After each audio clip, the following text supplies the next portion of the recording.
السلام علیکم ورحمۃ اللہ وبرکاتہ، میں ہوں عبید الرحمن۔ آج ہم نئے ایک ویڈیو لے کر آئے ہیں جو کہ پیاز کے بارے ہے، پیاز کی کاشت کے بارے میں۔ تو آج ہم نے بھی پیاز کی کاشت شروع کی ہے۔ میں نے کہا کہ چلو آپ دوستوں کے ساتھ بھی ویڈیو شیئر کر دیتے ہیں کہ پیاز کی کاشت کس طرح سے کرتے ہیں۔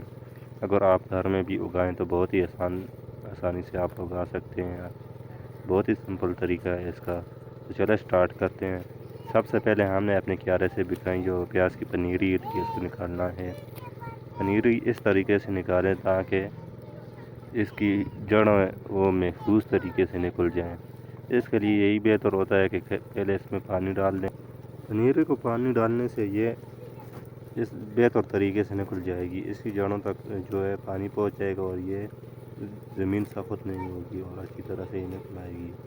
تو اس کے بعد جو پروسیس ہے وہ میں آپ کے ساتھ شیئر کرتا ہوں۔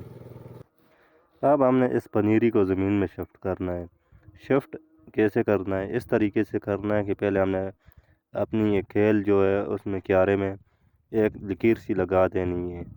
اس کے بعد جو ہے پیاز کی پنیری کو تقریباً 6 انچ کے فاصلے پہ رکھنا چاہیے۔ 6 کے فاصلے پہ اگانے کا یہ طریقہ کیوں اس لیے ہے کہ اس کی جو گنڈی ہوتی ہے نیچے سے پیاز، یہ جو بہت اچھے سے گرو ہوگا اور اس کی پیداوار میں یقینی اضافہ ہوگا۔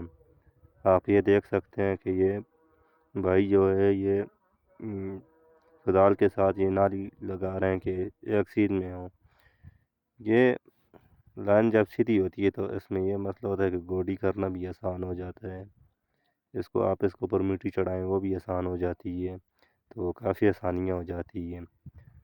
تو اس کے لیے یہ ضروری ہے کہ آپ کو سیدھا لگائے اور کم از کم اس کا جو وقفہ وہ 6 انچ سے زیادہ کم نہ ہو۔ اگر کم ہوگا تو اس کی جو گنڈی ہے وہ بھی موٹی نہیں ہوگی، کم ہوگی، تو اسی لیے یہ 6 انچ کا فاصلہ ضروری ہے۔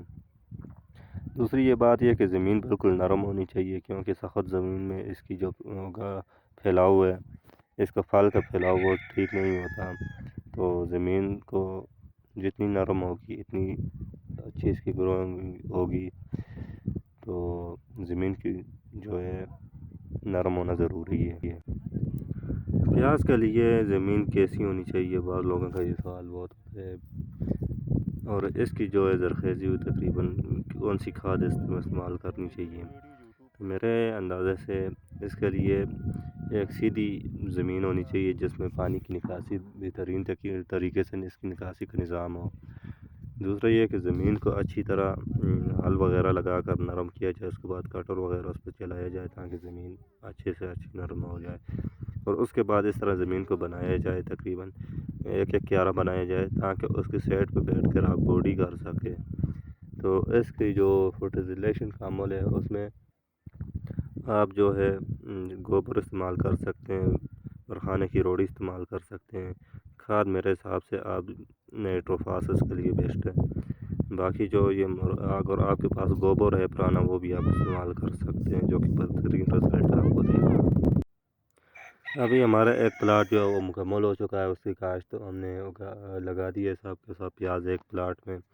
تو اس کے بعد ابھی جو ہے یہ ہم پانی دیں گے اس کو اس طریقے سے دیں گے کیونکہ ابھی تازہ لگا ہوا ہے، تو اس کو جو ہے پیاز کے اوپر اسپرے کیا جائے گا پانی جنریٹر کے ساتھ۔ ہمارا ادھر نہری نظام بہت کم ہے تو ہم ادھر جنریٹر بھی استعمال کرتے ہیں کیونکہ نہری نظام بہت ہی کم ہے۔ تو ابھی ہم اس کو جو ہے جنریٹر کے ساتھ پانی دیں گے۔ پائپ لائن ہمیں بچھا دی، آپ دیکھ سکتے ہیں۔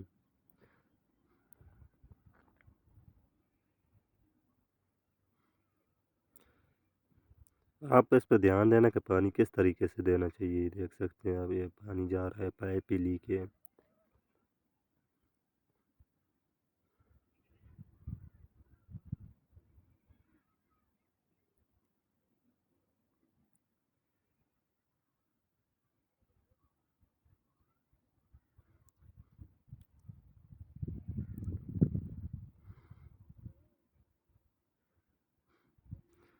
یہ دیکھ سکتے ہیں آپ بھائی جان نے پیپ کو پریشر دیا ہوا ہے، پیپ ہاتھ میں پکڑا ہوا ہے، خود بھی گیلا ہو رہا ہے پانی کے ساتھ، سردی کا موسم ہے دیکھ سکتے ہیں آپ، تاکہ اس کو نمی پہنچ سکے۔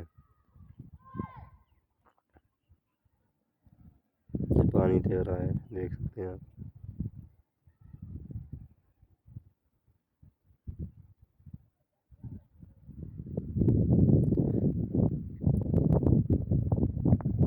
بہترین سسٹم ہے پانی دینے کے لیے۔ اگر ہم زیادہ نالی کو باہر کے پانی دیں گے تو اس کے ساتھ یہ ہے جو ہے اس کے پنیری جو ہے وہ اوپر آ جائے گی، کیونکہ اس کا جو اگاؤ ہے وہ زمین میں تھوڑا پودا ہے وہ جو زمین سے باہر آ جاتا ہے، تو اسی لیے ہم نے اس کو پریشر کے ساتھ پانی دیا ہے تاکہ اوپر سے گیلی ہو جائے زمین۔ تو دوستوں امید کرتا ہوں کہ آج کی یہ ویڈیو آپ لوگوں کو پسند آئی ہوگی۔ مزید ایسی معلوماتی ویڈیو دیکھنے کے لیے ہمارے چینل کو لائک سبسکرائب کریں، ویڈیو کو لائک کریں اور گھنٹی کے نشان کو بھی دبائیں۔ شکریہ۔